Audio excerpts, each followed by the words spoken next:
నీలాంజన సమాభాసం రవిపుత్రం యమాగ్రజం ఛాయామార్తాండ సంభూతం తం నమామి శనిచ్చరం.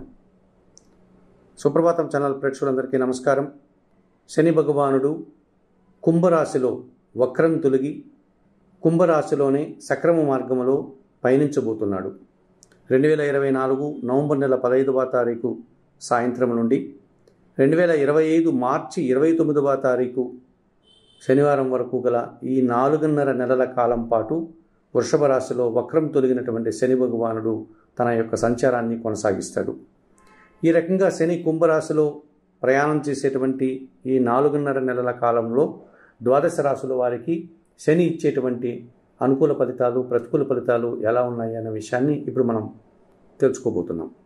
వృషభ రాశి వారికి, ఈ వృషభ రాశి వారికి భాగ్య దశమాధిపతి అయినటువంటి శని భగవానుడు దశమములో అనగా కుంభరాశిలో వక్రం తొలగి ప్రయాణం చేస్తున్నాడు కనుక ఈ 4.5 నెలల కాలంలో 50% మాత్రమే సుఫలితాలు రావడానికి అవకాశం ఉంది.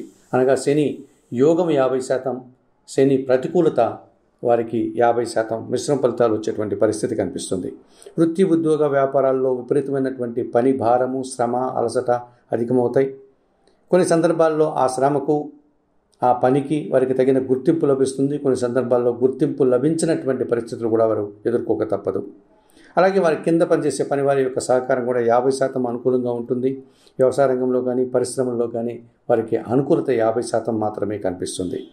ఈ కారణం చేత ఈ వృషభ రాశి వారు తప్పనిసరిగా మరింతగా 50% అనుకూలతను శని భగవానుడు ఇచ్చేటువంటి ఫలితాలని పొందడానికి శనివారం రోజు వారు ఆంజనేయ స్వామి ఆలయానికి వెళ్ళి అక్కడ అందుబాటులో ఉండే తమలపాకుల పూజ నిర్వర్తించడం, సుందరకాండ పారాయణం చేయడం,